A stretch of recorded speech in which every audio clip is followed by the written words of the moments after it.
Donc, nous allons toutefois commencer. Bienvenue effectivement dans notre webinaire autour de l'isolation thermique de la toiture. Je suis M. Brena Jérémy du CAIE. Je m'occupe de la cellule Habitat et Maîtrise de l'énergie. Au CAIE, nous ne sommes pas des spécialistes de l'isolation proprement dite, mais on s'y intéresse.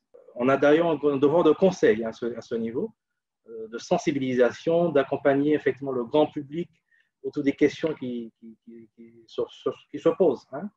Et aussi, en revanche, par rapport au bien-être de l'environnement qui a été réaffirmé par la loi sur la transition énergétique pour la croissance verte.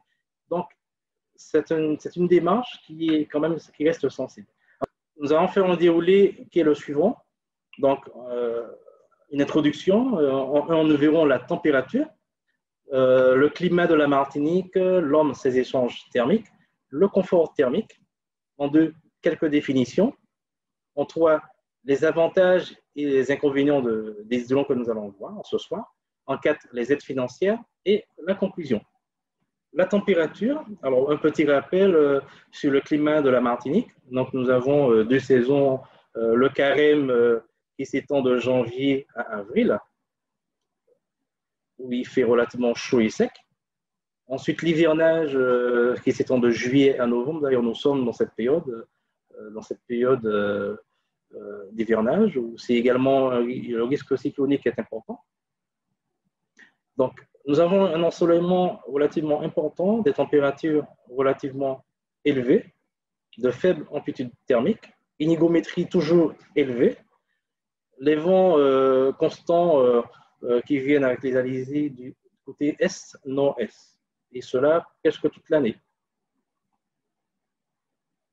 Donc, l'être humain sait naturellement réguler sa température en adaptant des comportements. Donc, l'homme, c'est un numérotherme, hein, donc il sait garder sa température constante de 37 degrés Celsius, ce qui lui permet d'échanger avec son milieu ambiant, par convection, rayonnement ou par conduction. Alors, quand sa température s'élève, son système de thermorégulation, qui est la transpiration, lui permet de maintenir sa température constante. Les pertes thermiques du corps humain dépendent des 6 paramètres ici présentés. Alors, tout d'abord, le métabolisme est l'ensemble des réactions chimiques qui se déroulent à l'intérieur d'un être vivant et lui permettent notamment de se maintenir en vie, de se reproduire, se développer, de répondre aux stimuli de son environnement. L'habillement, donc tout dépendra du choix des vêtements que nous ferons, le choix des tissus, sa couleur, ça a un impact également sur la thermique, sur vraiment l'échange ressenti, l'humidité, la vitesse de l'air, les températures de l'air, également des parois. Donc, l'être humain sait naturellement réguler sa température en adaptant certains comportements. Par exemple, en contexte chaud, il va chercher l'ombre, le frais, s'hydrater, se ventiler, réduire son activité ou même quelquefois la suspendre et pourquoi pas faire une sieste, hein, surtout en milieu de journée. Alors en milieu urbain, il pourra en outre alléger ou aérer son habillement ou mettre une protection contre les rayonnements solaires, par exemple un chapeau, se protéger le haut de la tête et même les épaules. Alors, j'aime bien effectivement faire cette petite illustration. Si on fait du jardinage, par exemple, on va se protéger la tête. Hein, par exemple, on va enseigner que les chapeaux bas-croix, avec un vêtement léger et de couleur claire, pour attirer moins la chaleur sur soi. Hein, donc, on voit cette image sur le comportement. Le but recherché, c'est tout d'abord réaliser des économies et également avoir un certain confort. Hein. Donc, réduire la consommation d'énergie des logements est un enjeu majeur dans de nombreux pays, et ceci sur toutes les latitudes.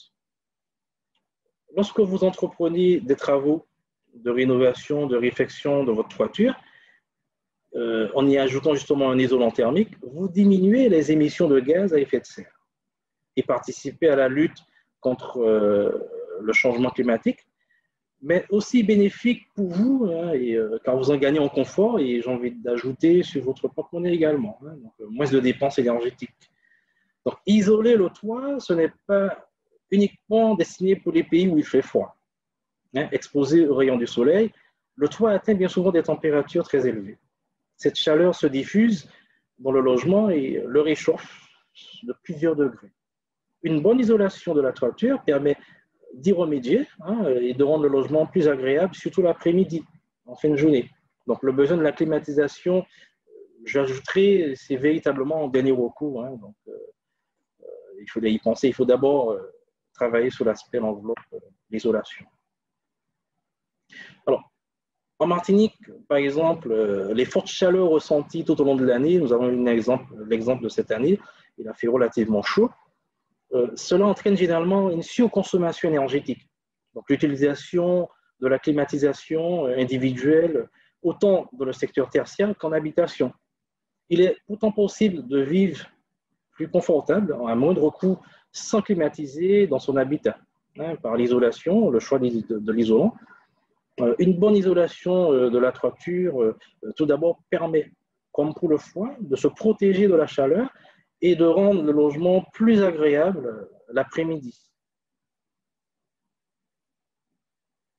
Voilà. Donc, comme indiqué sur le tableau ici présent, on voit les couleurs sur le côté gauche du tableau, les couleurs claires, moyennes et sombres. Au centre, les épaisseurs des isolants possibles. Donc, plus on tire vers le clair, on va moins se monter en épaisseur d'isolant. Donc, c'est un point à relever également.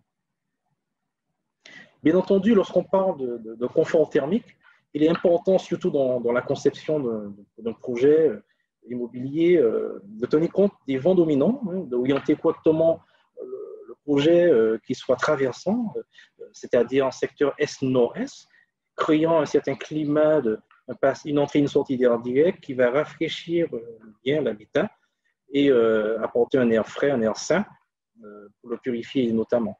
Donc également, il faut tenir compte de la topographie, donc le site d'implantation. Par exemple, si on est au sommet d'un morne, on est plus sujet effectivement à avoir une ventilation perpétuelle et naturelle que si on se met dans une crevasse où ce serait pauvre en vent. Donc voilà. Alors, nous allons voir quelques définitions. L'isolation thermique, c'est une barrière à la chaleur. Elle vise à conserver la fraîcheur ou la chaleur dans un espace de vie. Elle empêche à la chaleur de pénétrer tout en maintenant l'espace de vie confortable à l'intérieur. Une bonne isolation thermique permet de réaliser des économies pour les espaces climatisés. Quant à l'isolant thermique, qui est un matériau qui permet d'empêcher la chaleur ou le froid de s'échapper de cette enceinte close, justement. Donc, son contraire est un conducteur thermique. L'isolant thermique permet de minimiser la consommation d'énergie nécessaire à maintenir la température requise. La résistance thermique, l'aptitude de matériau à ralentir la propagation de l'énergie qui le traverse. Alors, plus R est élevé, plus ce matériau il sera isolant. Donc, la résistance thermique dépend non seulement de la nature de l'isolant utilisé, mais de son épaisseur. La conductivité thermique, en fait, effectivement, comme je le présente, s'il faut faire un exemple, donner un exemple, on prend l'exemple de la ouate de cellulose avec un lambda de 0,039, allez pour une épaisseur de 0,20, on fera l'épaisseur divisée par le lambda qui donnera cette résistance thermique qui est de 5,13. Donc, R est le coefficient de résistance de cet isolant en place. Donc, techniquement, il désigne cette aptitude. C'est vraiment le facteur R qui représente cette puissance de l'isolant. Donc, plus ce facteur R est élevé, ce matériau il sera beaucoup plus résistant thermiquement. Il sera beaucoup plus performant. À noter toutefois, lorsque vous souhaitez acheter un produit, un matériau isolant, tenez compte non seulement du fournisseur, mais surtout de la certification ACERMI. Donc, ACERMI, c'est l'association pour la certification des matériaux isolants qui eux vont valider ce produit s'il est je vais dire, adapté ou peu adapté par rapport au choix qu'on souhaite faire. Voilà. La capacité hygrométrique, alors c'est le comportement de l'isolant par rapport à l'humidité. Donc, par exemple, les isolants écologiques comme la laine de bois, la ouate de cellulose, le chanvre sont des vrais régulateurs d'humidité. Leur capillarité permet d'absorber l'humidité sans pour cela les dégrader, les abîmer. L'humidité, c'est le grand ennemi de l'isolant. Et pas seulement de l'isolant, en un mot, c'est l'ennemi du bâtiment. Donc, bon, à travers l'isolant, ça peut être soit par vapeur d'eau, hein, donc à l'intérieur comme de l'extérieur. Il n'est toujours pas évident de pouvoir préserver l'isolant de cette humidité, quand bien même on mettrait un pare-vapeur. Le déphasage, c'est la durée en temps entre le moment où l'isolant il va recevoir cette chaleur et il va la restituer vers l'intérieur. Donc, par exemple, quand il fait chaud sous les combles, l'isolant derrière le placo n'a pas une grande énergie. Il va se chauffer vite et la restituer aussi rapidement. Un bon isolant, c'est celui qui va au contraire accumuler cette chaleur, la retenir le plus longtemps que possible et la restituer le soir ou la nuit quand il serait plus facile de la dissiper. Là encore, les isolants minéraux comme la laine de verre, ils ne sont pas très, très performants dans cet aspect. Il n'y a que les isolants écologiques qui sont performants et avec une valeur entre 8 et 12 heures de déphasage. Donc, la laine de bois, le chanvre, la ouate de cellulose, ils rentrent dans ce cas de figure. En termes de déphasage, ils sont bien placés en tout cas. Nous verrons les trois familles d'isolants, les avantages et les inconvénients. Je précise que nous ne ferons pas ici une liste exhaustive de ces différents matériaux, mais en tout cas, on essaierait en tout cas de présenter les matériaux qui sont possibles à mettre dans les combles ou les toitures. Vous noterez toutefois qu'en fonction des matériaux, le budget ainsi que les propriétés isolantes diffèrent. Donc, tenez compte de ces paramètres-là. Nous avons les origines minérales, pétrochimiques, végétales et les matériaux réflecteurs. Alors, il y a également une famille d'isolants qui fait de nombreuses recherches. Ils semblent assez prometteuses. Il s'agit de peintures, de films MES et autres, apparemment faisant appel aux nanotechnologies et au changement de phase. Ce ne sont pas, au sens courant du terme, des isolants, mais des matériaux capables d'accumuler de l'énergie. Quant à l'aspect environnemental, sur l'aspect santé publique, les ressources disponibles ou encore le coût, on n'a pas trop d'idées dessus puisque c'est encore en étude. Nous allons maintenant dérouler cette partie d'origine minérale, les différentes laines ici présentes. Donc, je fais un petit arrêt sur la laine de céramique, qui sont généralement réservées aux usages nécessitant un très haut niveau d'inflammabilité. Notamment, ils sont utilisés au niveau d'échappement d'automobile sous forme de tresse pour créer une certaine isolation. Quant au verre cellulaire, a des emplois très spécifiques, tels qui nécessitent une grande compressibilité.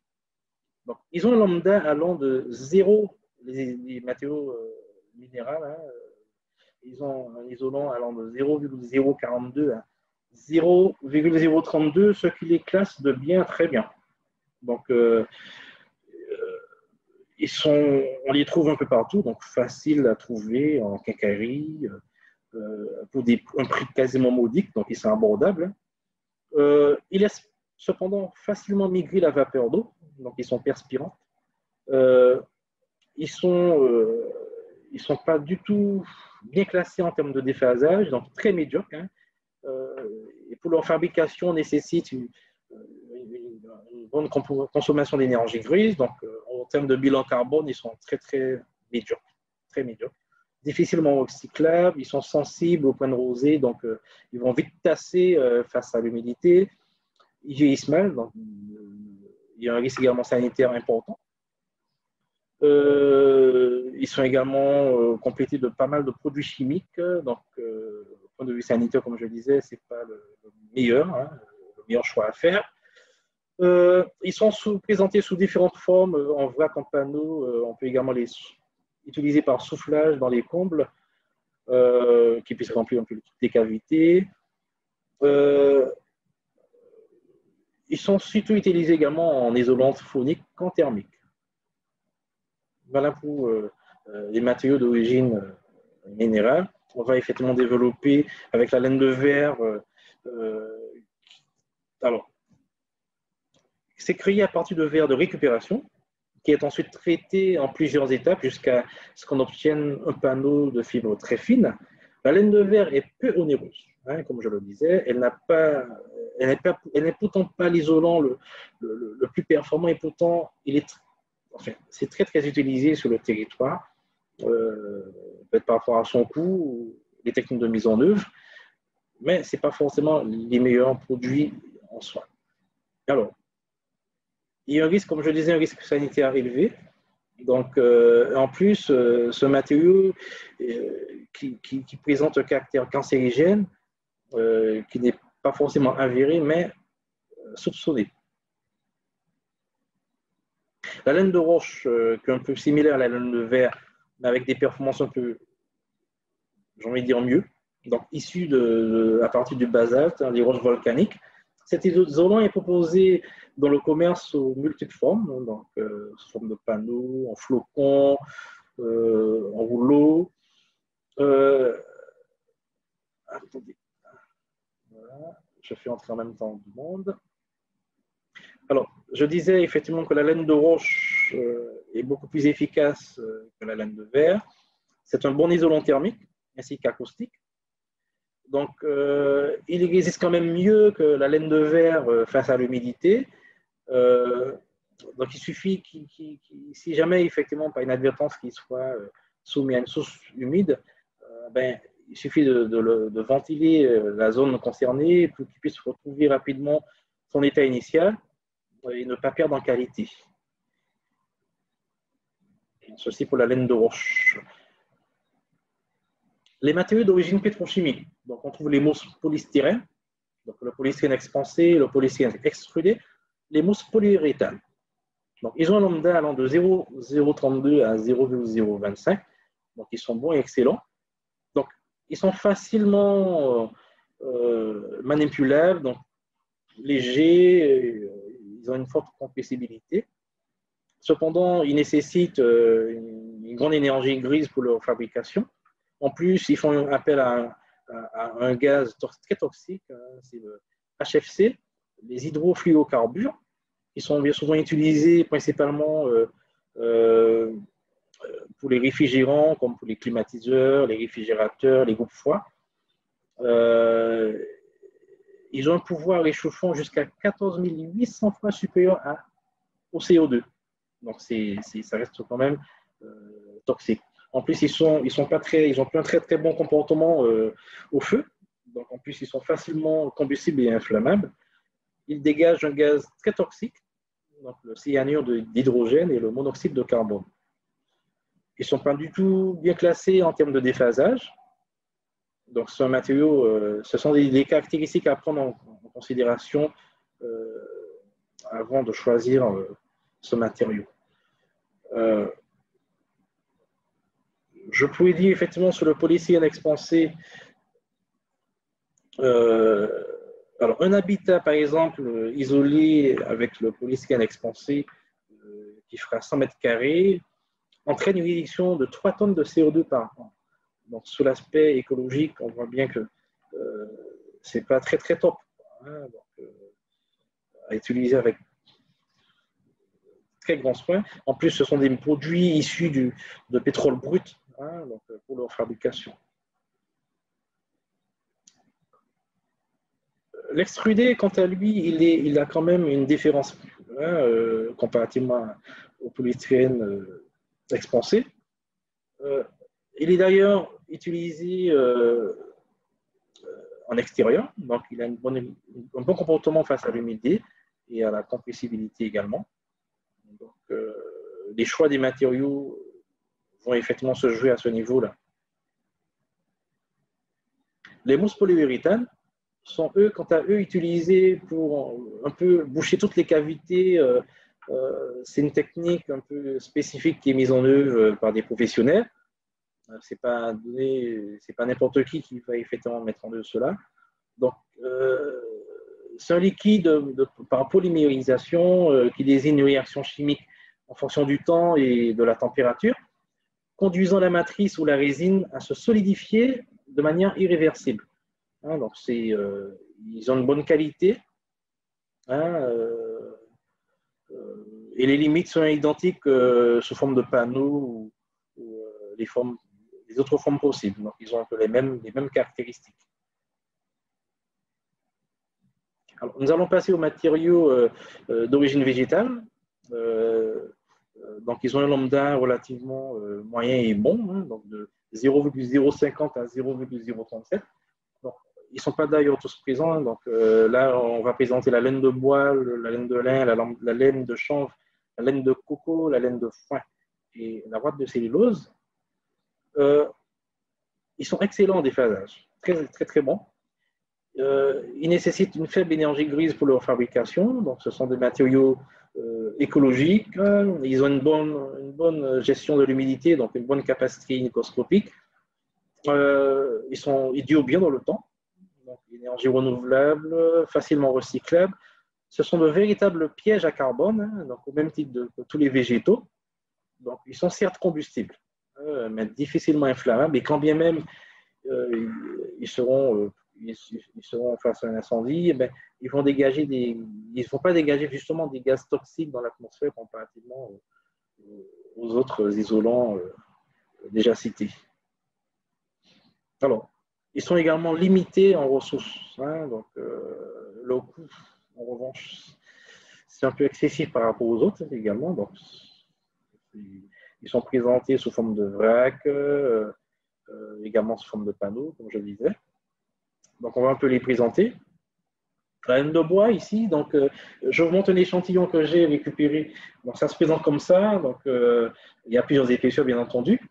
Donc, on voit bien effectivement cette résistance et cette souplesse en même temps. Donc, facile de mise en œuvre. Alors, sa résistance et sa compression élevée de la laine de bois en fait un produit plutôt utilisé dans des applications du bâtiment nécessitant une résistance mécanique. Alors, cette fibre de bois en vrac panneau rigide ou semi-rigide convient parfaitement pour les toitures, hein, les combles, les rampants, les planchers et les murs. Le produit peut apporter à votre habitat un excellent confort thermique en raison de sa densité. Il stocke l'humidité, assainit ainsi l'atmosphère de votre maison. Il résiste également bien aux infiltrations d'air. C'est un excellent isolant acoustique car il a une tendance naturelle à absorber et à diminuer les sons. Ne présentant pas de nuisance particulière, il se pose facilement sans aucun désagrément. Cependant, les inconvénients qui se présentent à lui, il a un certain poids, donc il faut s'assurer avant de mettre en œuvre ce type d'isolant que la structure envisagée qui va supporter soit en mesure justement de pouvoir attendre ce produit. Et également son coût élevé. Hein, alors, il est donc conseillé de le revêtir d'une paroi protectrice ignifuge comme le plâtre, hein, contre le risque d'incendie également. Voilà pour la laine de bois. Alors, la laine de lin est élaborée à partir de déchets de cette plante. Et le courant il est courant de compléter cette matière avec des déchets de textiles issus de vieux vêtements. Il s'agit d'un produit ne représentant aucun risque pour la santé. Ce produit isolant d'origine végétale rend bien des services aux hommes, et ceci depuis bien des millénaires. Déjà cultivé en Asie mineure il y a plus de 10 000 ans, permettant d'obtenir de l'huile, de créer divers éléments textiles, comme des cordes, bandelettes pour les momies, les tissus, etc. Aujourd'hui, sa fibre est utilisée dans le domaine de la construction, et notamment dans le domaine que nous intéresse ici. Donc, il s'agit d'un produit ne présentant aucun risque, comme je disais, sur la santé, contrairement à certaines de ses alternatives. L'humidité ne constitue pas un problème pour une isolation effectuée avec cette laine. La pose est également aisée, puisque le produit sera manipulé facilement. Les performances de la laine de lin pour l'isolation sont également un des points forts. au niveau des petites faiblesses, de ces petites faiblesses. Hein, donc, n'empêche, il faut quand même le protéger avec, contre les insectes, la moisissure. C'est quand même intéressant de pouvoir s'intéresser à ce niveau-là.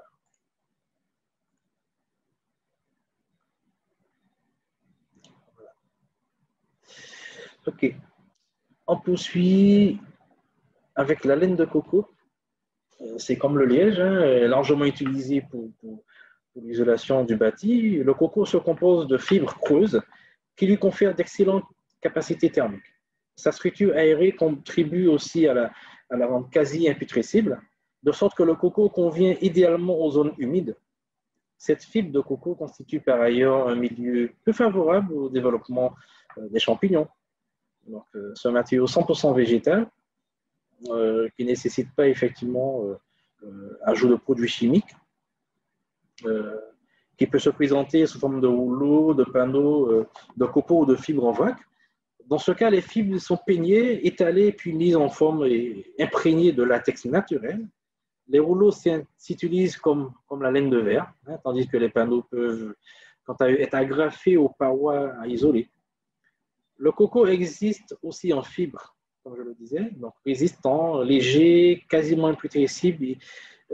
Cet isolant respecte son environnement, en gros, donc également écologique, 100% recyclable. Il nécessite quand même une petite exception, c'est son traitement anti-feu et aux insectes, donc par du sel de bore. La ouate de cellulose, composée à 90% de papier jaune broyé, issu de la récupération, elle constitue différents additifs ou adjuvants comme le sel de bore pour la rendre ignifuge. Elle est aussi traitée pour résister aux rongeurs, aux insectes. Hein, qui dit cellulose, dit effectivement attaque peut-être des termites. Donc les termites sont attirés par tout ce qui est cellulose, c'est issu du bois. Donc cet avantage, c'est-à-dire qu'il est très très bon en déphasage. Donc, la ouate de cellulose est très très bon en déphasage. Cependant, les inconvénients, comme je le disais, c'est au niveau des traitements, hein, comme le sel de bois, produit testé pour sa dangerosité et retiré en 2011 et a été remplacé par le sel d'ammonium. Lui aussi a dû être interdit à cause des vapeurs d'ammoniac qu'il dégageait. Donc le sel de bois a été de nouveau autorisé. Donc on s'imagine, on se dit bien les effets que ça pourrait avoir sur l'habitat à long terme, à respirer ces produits dans nos combles. Hein. Voilà. La laine de mouton, pour sa fabrication, on y ajoute jusqu'à 25% de fibres synthétiques pour assurer une certaine cohésion des panneaux ou l'eau. Elle reçoit généralement un traitement antifongique, insecticide et inifugent. Donc, ils ont également une bonne résistance à l'humidité, une bonne longévité également, avec une pose spécifique, avec des équipements. Il y a également un traitement contre les rongeurs.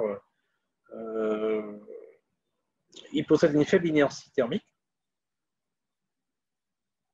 Qu'est-ce que je pourrais dire? Et par contre, il ne se pose pas en paroi, c'est uniquement en toiture, hein, donc par rapport à sa composition. Il ne va pas maintenir en paroi, donc c'est uniquement en toiture qui peut être mise en œuvre, cette laine de mouton. Le liège, il est prélevé sur une variété de chêne vert, hein, présent principalement dans le bassin méditerranéen. Pour l'obtenir, les professionnels attendent que l'arbre ait atteint une certaine taille. Donc l'écorce est prélevée sans pour cela abattre l'arbre, donc sans nuire à sa croissance, ce qui permet de limiter la déforestation, ce qui est un point important. Le liège est utilisé presque exclusivement pour l'isolation de la maison, dans le domaine de la construction, de la rénovation. Il est très léger, hein, donc il se présente sous forme de rouleau, de plaques ou de dalles de liège avec un contre-collage en papier. Et ce matériau est utilisé depuis le 19e siècle. Hein, donc, il reste quand même un matériau relativement performant pour ses capacités.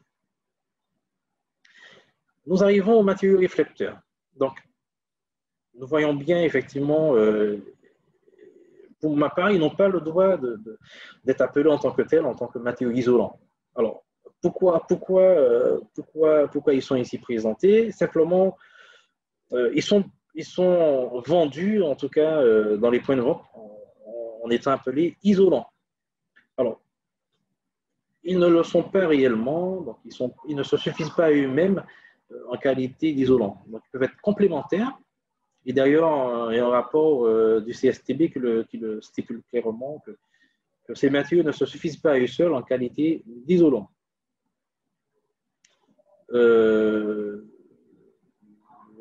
Il est très difficile de reprendre une isolation, donc c'est souvent un point. Ils sont bien souvent intégrés dans le bâtiment, bien souvent entre la tôle, la couverture et le plafond. Donc, ils sont intégrés. Donc, avant de faire un choix de matériau quelconque, il faudrait quand même s'intéresser, se renseigner sur ces différentes caractéristiques pour savoir qu'est-ce qu'on met dans son bâtiment. Alors, d'où l'intérêt de mener cette réflexion, hein, sachant que si une fois que c'est isolé, c'est isolé. Et, alors, sinon, c'est s'exposer à des dépenses d'énergie pour climatiser, chercher un certain confort, et cela sur un certain nombre d'années, quitte à faire des travaux, encore des dépenses complémentaires. Donc, bien réfléchir avant de choisir une isolation quelconque. Donc, comme je disais, effectivement, le CSTB, qui est chargé de donner la certification technique des produits, selon différentes configurations de pose, il détermine que les caractéristiques comme la résistance mécanique, la classification au feu, mais aussi la résistance thermique, longtemps ces isolants minces n'ont pas eu de certification. Hein. Certains produits le sont aujourd'hui, mais en tant que complément, comme je le disais, complément d'isolant. Hein. Donc pas forcément des matériaux d'isolation principale. Ils vont s'ajouter, compléter. Alors, quand bien même on pourrait se dire, ils sont facilement manipulables. Donc, j'en ai quelques éléments ici, quelques échantillons qui se présentent comme cela, avec un revêtement ici dessus. Il y a plusieurs formes. Hein. On voit effectivement l'épaisseur, donc c'est pas très terrible. Ils sont facilement manipulables, effectivement, à mettre en œuvre également. Alors, si véritablement on cherche ce confort thermique pour isoler des coins un peu difficiles d'accès, je pense que le plus approprié, ce serait les mousses polyuréthane. Donc, ce seraient les matériaux les plus adaptés pour ce genre d'intervention. Alors, quels sont les avantages, d'après vous, pour isoler une maison?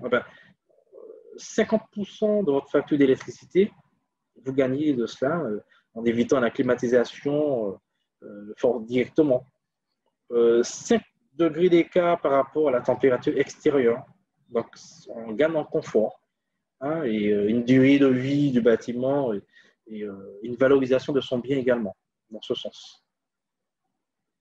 Nous allons aborder les aides financières à ce propos. Donc, EDF, également les partenaires d'Agir Plus, permettent d'offrir, enfin, ils offrent plutôt une aide allant de 12 € par mètre carré pour l'isolation pour les combles et toitures et 6 € pour les murs. Alors, c'est vrai que ces professionnels RGE reconnus garants de l'environnement vous proposent ce genre d'intervention. Il existe également des professionnels qui proposent l'isolation thermique des combles perdus à 1 €. Donc, il y a 2 possibilités qui se font, en tout cas en Martinique. C'est sous forme soit la laine de verre ou la laine de roche. Donc, je déconseille totalement, en tout cas pour ma part, la laine de verre par rapport à ses propriétés. Cependant, la laine de roche joue un meilleur rôle dans ce sens. Donc, ça reste quand même une isolation performante, en espérant qu'il n'y aura pas un apport d'humidité, trop d'apport d'humidité dans ces combles où il y a effectivement cette laine de roche installée. Donc, pour compléter effectivement sur les primes de la maîtrise de l'énergie qui sont accordées. Donc, de toute façon, nous restons à votre niveau si vous souhaitez avoir des conseils complémentaires ou vous dirigez pour avoir ces aides. Vous pouvez très bien directement aller vers les professionnels RGE en tapant sur le moteur de recherche, par exemple Google, par exemple, où vous recherchez un professionnel RGE et vous indiquez isolation de toiture et là, vous contactez dans la liste qui sera présentée l'un de ces différents professionnels qui pourront vous accompagner dans votre démarche d'isolation. Alors, en conclusion, d'après tout ce qu'on a vu effectivement dans cette présentation, j'ai essayé d'aller assez rapidement par rapport à ce qui était contenu. Ce qu'il faudrait retenir pour moi, c'est l'aspect sanitaire. Alors, bien souvent, nous sommes tentés de croire, en n'étant pas directement en contact avec l'isolant, que nous sommes à l'abri et donc pas d'effet sur notre santé. Malgré les précautions que l'on pourrait prendre, même en installant un pare-vapeur, on finit par respirer ce qui est dans nos murs. Donc, on va parler par exemple des COV, les composants organiques volatiles. Il faut donc à tout prix éviter les isolants synthétiques parce que vivre dans le pétrole, c'est pas trop recommandé. Alors, les isolants minéraux ne sont pas mieux non plus. Donc, certaines études montrent que la laine de verre serait cancérigène. Là encore, ce sont les isolants écologiques qui sont neutres, surtout le chanvre, la laine de bois, la ouate de cellulose aussi. En espérant avoir un produit de qualité et que la dose de l'ion soit bien respectée. Alors, l'aspect écologique. Alors, pourquoi, d'après vous, un matériau plutôt serait classé en écologie? Alors, il y a le rapport du CEP, c'est la consommation d'énergie primaire. Donc, l'énergie nécessaire pour assurer l'ensemble du cycle de vie de l'isolant, c'est-à-dire que de sa matière première, sa fabrication jusqu'au produit installé, et sa vie dans le bâtiment, donc cet aspect-là, qu'on pourrait voir. Par exemple, pour donner une idée, pour produire une tonne de laine de verre, il faut 250 à 1000 kWh par mètre cube d'énergie, suivant le conditionnement. Pour faire un comparatif avec la laine, la ouate plutôt de cellulose, il en faut 50 kWh par mètre cube, donc 5 fois moins. Donc on voit déjà la différence. Donc, là encore, en matière écologique, les champions restent, enfin plutôt le champion dans ce domaine, ce serait le chanvre. Il pousse en 100 jours, il n'a besoin ni d'herbicide ni d'engrais, et il revient totalement à 100 jours. C'est un produit 100% écologique. Donc, la durée du chanvre, il est recyclable, renouvelable, etc. Donc, c'est un matériau, en tout cas, qui se présente bien. Donc, voilà. J'ai essayé rapidement de faire le tour de ces différents matériaux en essayant de garder un certain timing. J'en ai fini pour cette présentation. La parole vous est donnée, donc n'hésitez pas à intervenir, à me donner vos impressions, à pouvoir, s'il y a un point qui n'a pas forcément été abordé, voilà. Je vous écoute à ce niveau si vous avez des questions. Voilà.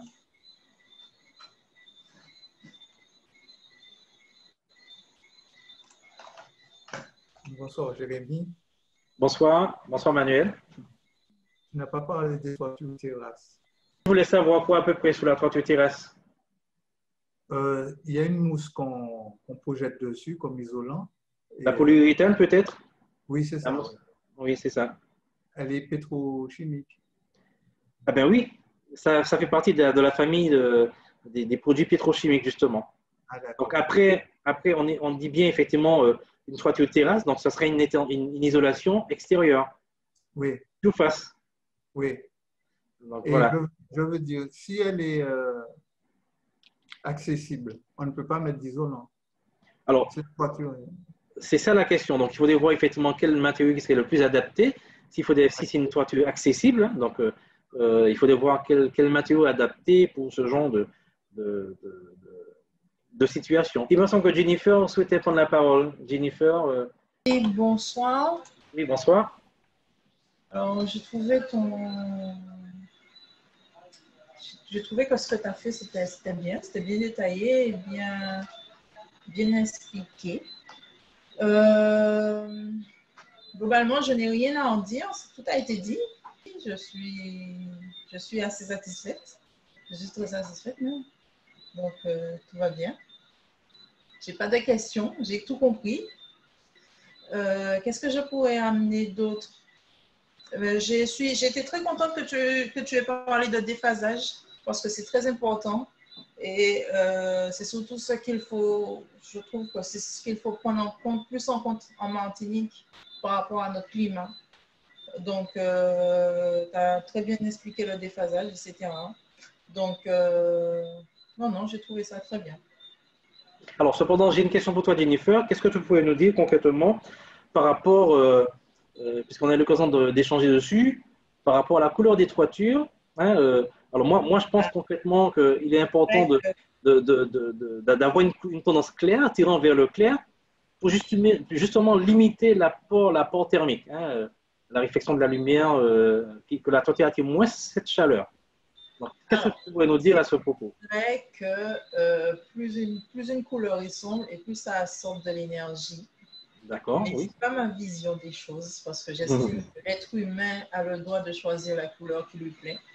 Oui. Je serais plus partant qu'il y ait une résistance minimale à avoir, une résistance de 3, de 4, à avoir réglementairement et qu'on puisse pouvoir mettre la couleur de toiture qu'on a envie en fonction de ses goûts, de ses désirs.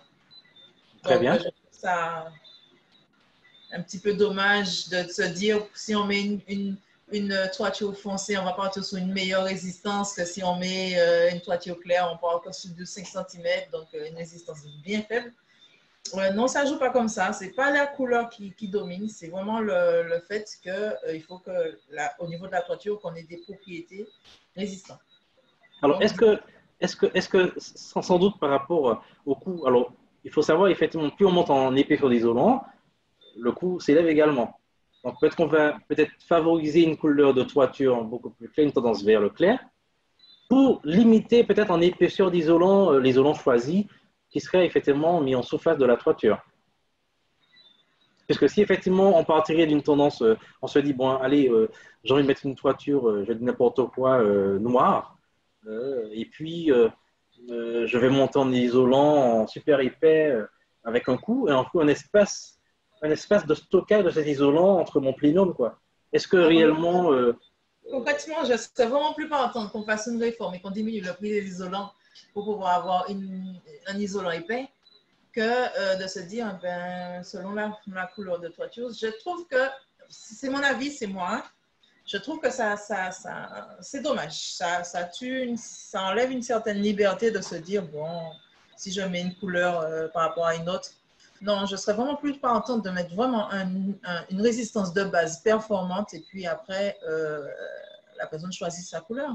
Mais effectivement, si la personne prend en compte que vaut mieux mettre du clair et du coup, ça va être beaucoup plus isolant que du son. Mais de base, ce serait plus intéressant d'avoir une résistance minimale à respecter. Très, très bien. Donc, c'est ton avis là-dessus. C'est mon avis. Très bien. Y a-t-il d'autres échanges, d'autres questions autour de cela, de l'isolation thermique présentée ici en toiture? Alors, c'est vrai qu'on a fait le choix de parler de la toiture. On n'a pas forcément ciblé les parois. Comme j'expliquais, effectivement, 2/3 de la chaleur vient de cette partie-là. Donc, on va privilégier le toit pour effectivement l'isoler. Moi, je tenais simplement à vous remercier pour ce séminaire que j'ai trouvé très clair et très informatif. Et c'est vrai que je me suis inscrite un peu par curiosité parce que j'ai un projet en fait du côté de Font-Saint-Denis, donc c'est au sommet du Morne où c'est très humide, végétation tropicale, donc c'est vrai qu'il y a pas mal d'insectes, il y a des rats, enfin c'est la pleine campagne. Et c'est vrai que là vous donnez les premières clés pour réfléchir à ce qui est mieux, mais voilà, qu'est-ce que vous conseilleriez pour ce secteur? Pour une isolation de toiture? Alors, dans les différents matériaux que j'ai cités là, si vous êtes à Font-Saint-Denis, donc c'est relativement humide là-bas. Très humide, Euh, oui. donc, il faudrait Et la maison sera en pleine dans la végétation, donc c'est dans la forêt tropicale. d'accord. Euh, donc, il serait plus, enfin, cibler plus un matériau qui a des caractéristiques répondant mieux à ces problématiques d'humidité, qui ne tasse pas face à l'humidité, qui a un bon comportement. Donc, je voyais plus, bon, il y a des matériaux qui ne sont pas tous locaux ici, hein, donc malheureusement, comme le chanvre, ce serait le meilleur, le chanvre, ou encore la laine de bois. D'accord.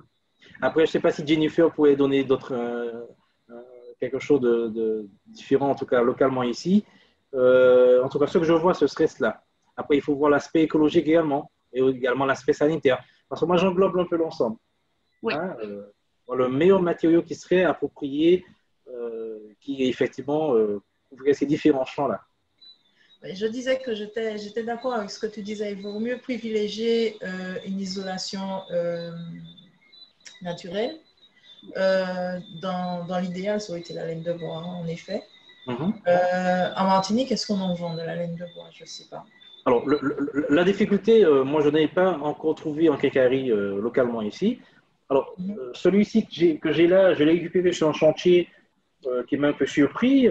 Et c'était des matériaux, ils ont quasiment tout fait venir de la France en conteneur, dont les isolants. Donc, c'est la laine de bois. Et on n'en trouve pas forcément. Alors, je ne sais pas si aux commandes, ils peuvent le faire, les quincailleries, ceux qui vendent, qui sont les spécialistes de l'isolant sur l'île. Est-ce qu'ils peuvent faire des commandes spécifiques? Ça, je n'en sais rien. Il faudrait leur poser peut-être la question. C'est Sinon, surtout à quel coût? on trouve ici, après, avec de l'humidité, je ne sais pas comment, mais avec une bonne étanchéité, peut-être la ouate de cellulose, à défaut. Ouais. Et localement, parmi les isolants écologiques en fait, que vous avez présentés, est-ce qu'il y a une fabrication locale en Martinique de l'un d'entre eux? C'est la ouate de cellulose. La ouate de cellulose est fabriquée en Martinique. Oui. Alors, comme Jennifer, ce n'est pas fabriqué en Martinique, ils peuvent en fournir. Par contre, comme Jennifer disait, il faut faire très très attention parce que n'empêche, la ouate de cellulose reste sensible à l'humidité. Donc, il faut être, et puis, voilà, c'est ça. Et puis, qui dit cellulose, il faut quand même un traitement autour de cela contre les insectes, notamment les termites. Je me permets juste d'intervenir par rapport à l'humidité sur les matériaux. En fait, tous les matériaux, qui soient biosourcés, enfin d'origine animale, végétale, ou qui soient d'origine minérale, sont sensibles à l'humidité, en fait. Il y en a certains qui vont réagir mieux que d'autres. En fait, l'avantage des matériaux biosourcés, c'est qu'ils vont avoir la capacité d'absorber l'humidité ambiante, de l'air ambiant, et de la relarguer, en fait, dans l'atmosphère. Ça, cette propriété-là, elle est vraiment spécifique à ces matériaux-là. Et ça veut dire qu'il faut faire très attention quand on met des membranes d'étanchéité. Il ne faut pas que ça soit des parts vapeur, mais il faut que ça soit des freins vapeur. Ça, c'est un truc qui est hyper important parce que sinon, le matériau, on le dégrade. L'avantage des matériaux biosourcés par rapport aux laines minérales, après je finirai sur l'humidité, c'est que les laines minérales, une fois qu'elles ont subi un choc important en termes d'humidité, c'est-à-dire un dégât des eaux, des choses comme ça, elles perdent toutes ses performances thermiques. Alors que les matériaux biosourcés, une fois qu'ils ont subi ce genre de choc, s'ils sont placés en condition où ils peuvent sécher, c'est-à-dire qu'effectivement, d'où le frein vapeur dont je parlais tout à l'heure, ils vont pouvoir récupérer une partie de la performance énergétique. Enfin, voilà, ils ne vont pas perdre totalement leur performance, quoi, en fait. On est d'accord. Tout à fait d'accord. En tout cas, merci beaucoup à vous tous pour toutes ces informations. Y a-t-il d'autres interventions, des questions? Alors, j'ai pris en fait l'intervention en cours. Je ne sais pas si vous en avez parlé avant. J'ai décidé en fait d'avoir une toiture en tuiles. Donc, on m'a expliqué en fait que l'isolation n'était pas nécessaire pour ça. mais que pour la tuile, c'était prévu un isolant spécial qu'ils appellent écran sous toiture. C'est un rouleau Borja, je crois, quelque chose comme ça. Est-ce que quelqu'un peut réagir face à cela? Alors, dans tous les cas, en utilisant de la tuile, c'est de la terre cuite, donc il y a une certaine résistance. On est bien d'accord. Mais je pense pas qu'il faille, qu'il faut annuler l'aspect, enfin, qu'il faut ne pas mettre d'isolant pour mettre de la tuile. Je pense que, au contraire, les deux sont importants à cumuler. Et je ne connais pas l'isolant. Je ne sais pas si c'est un isolant réflecteur, comme tu as dû expliquer. Il me semble que c'est un par vapeur, ceci. Hein. Il me semble que c'est un par vapeur. Je ne connais pas. Je ne connais pas le Borja, je ne connais pas. Donc, je ne peux pas dire ce que c'est. Mais je Monsieur Mancier, tu connais ou pas? Monsieur Mancier, tu connais? Borja, c'est un producteur de tuiles, quoi. Il est en Espagne. Et il fait des tuiles et il doit faire un matériau qui va avec ces tuiles, une sous-toiture qui va avec les tuiles qu'il produit, quoi. Et la poterie importe des tuiles de Borja. Au Toisilé, quoi. Oui, oui. Donc, la sous-toiture dont Madame parle, ça doit être un produit spécifique qui va avec la tuile.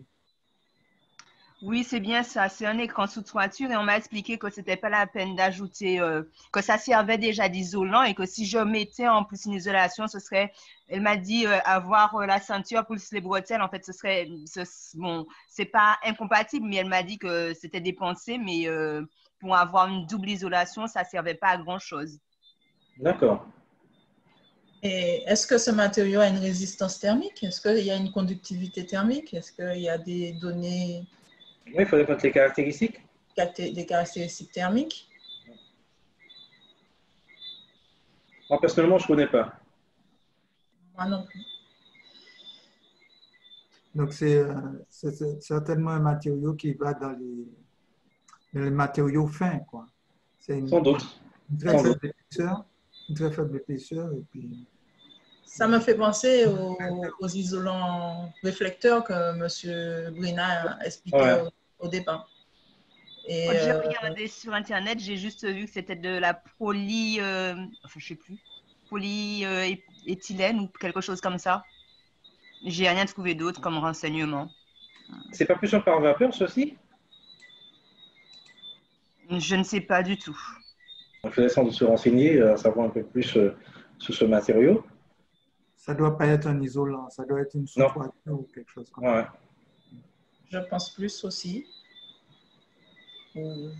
C'est vrai que lorsqu'on met de la tuile, c'est de la terre cuite. Donc, la terre il y a mieux que la tôle. Hein, mais, comme tu disais, Jennifer, je pense quand même qu'il est quand même nécessaire d'ajouter un complément, enfin, un matériau isolant pour avoir un meilleur confort, j'ai envie de dire, à l'intérieur. Ça va quand même jouer, ça va contribuer. Merci. Donc, il y a une question sur le par-vapeur. Qu'est-ce qu'un par-vapeur? Alors, c'est une membrane, effectivement, qui va limiter les molécules d'eau par transpiration, par condensation peut-être des matériaux, que ça ne pénètre vers l'intérieur ou encore dégrader même les matériaux en eux. Donc, ça va créer une membrane étanche, une protection. Ce qui est important, c'est qu'un pare-vapeur ne laisse pas passer l'eau, mais il laisse passer l'air. Alors qu'un pare-vapeur ne laisse pas passer ni l'air ni l'eau. C'est ça. Nous sommes là effectivement pour échanger, donc n'hésitez pas. Alors c'est vrai que j'ai fait l'effort de raccourcir un peu, de condenser cette présentation pour laisser un peu un temps d'échange. Donc n'hésitez pas à poser vos questions. Alors ceci dit, nous au CAIE, nous restons en tout cas ouverts aux questions possibles dans le futur. Donc n'hésitez pas à venir vers nous en cas de besoin, à nous contacter et nous ferons un plaisir de pouvoir vous renseigner et même vous orienter vers les professionnels compétents dans ces différents domaines. Ça va pour tout le monde? Oui, les isolants projetés. ils sont projetés contre l'atoll directement ou... Qu'est-ce que ça s'appelle l'isolant projeté? On a vu dans la présentation. La mousse polyuréthane? Oui, c'est ça, oui. C'est pas forcément directement sur la toiture, par exemple, sous toiture, il y a quand même une protection. Oui. Il y a une protection, en tout cas, la technique de mise en œuvre, puisqu'on imagine bien si effectivement on doit remplacer cette couverture de tôle, il y a pas mal de désordre par la suite. Donc, ça tient par adhérence. Après, pardon? Ça tient par adhérence. C'est projeté. Et ça Alors, tient son par rôle, adhérence. justement, il fonctionne alors, c'est par pistolet. Donc, une fois qu'il est mis en œuvre, il va gonfler et créer une certaine résine et une certaine résistance. Ah, d'accord, je comprends. Il va s'accrocher, il est irréversible, quoi. Une fois que c'est mis en œuvre, on ne peut pas l'enlever, comme par exemple une mousse qu'on va appliquer entre les cheveux. Il craint les insectes, il craint les rongeurs. Je n'ai pas saisi. Est-ce qu'il craint les rongeurs? Je ne pense pas. Non, non, non, non. On est bien dans les matériaux pétrochimiques, donc je ne pense pas que. Non, non, bien au contraire, ce n'est pas comme les matériaux, comme les végétaux. Voilà. D'accord. Ouais, si je peux me permettre également, Oui. tous les matériaux végétaux, enfin les rongeurs ne sont pas toujours fans des matériaux à base végétale, hein, en fait. Hein. Parce que les fibres des végétaux peuvent blesser les rongeurs qui sont hémophiles. Et puis, la laine de verre, les rongeurs aiment beaucoup aussi. Donc, c'est pas la question des rongeurs et de la nature des isolants. Voilà, je serais plus pondérée dans le sens où effectivement les rongeurs aiment aussi les isolants minéraux, quoi, en fait. Hein. D'accord. Ils peuvent aussi se nicher dans la laine de verre et dans la laine de roche. Ils adorent ça. Hein. C'est sûr. Alors, on n'a pas parlé de phénomène qui est connexe, mais qui intéresse quand même l'isolant. Ce sont les nuisibles comme les chauves-souris. C'est-à-dire qu'il y a des peignes anti-nuisibles qu'on met en bordure de... Des couvertures, des gouttières plutôt? Oui, seulement elles arrivent à passer quand même. C'est vrai. Alors, bien souvent, il y a des techniques ils mettent des mousses, justement la mousse polyuréthane, si c'est une toiture en bac cassé en tôle, entre la gouttière et la sortie de la tôle. Ils vont injecter une mousse en polyuréthane pour éviter justement que les bestioles ne pénètrent sous cette toiture. D'accord. Justement, les sociétés qui font les traitements, les traitements d'évatisation, antithermique, ils le font. Oui. Ce genre d'intervention. Bonsoir, j'avais une question. Bonsoir. Je suis de Solia Antilles et je viens de métropole et j'aurais voulu savoir quelle est la différence dans la constitution de la toiture en Martinique par rapport à la métropole. Est-ce qu'il y a par exemple un pare pluie, un pare vapeur? Quelles sont les différentes couches sous la tôle? Oui, justement, comme je le disais, on va mettre en œuvre effectivement des éléments pour éviter qu'il y ait une formation de condensation. On mettra effectivement un pare vapeur pour limiter cette condensation. Alors, est-ce que c'est véritablement les différentes couches qui vous intéressent ou bien la technique de mise en œuvre d'une charpente couverture? Qu'est-ce qui vous intéresse concrètement? Plus généralement, juste savoir les différentes couches parce que j'ai l'impression qu'elles sont plus simples, justement vu que le climat est différent.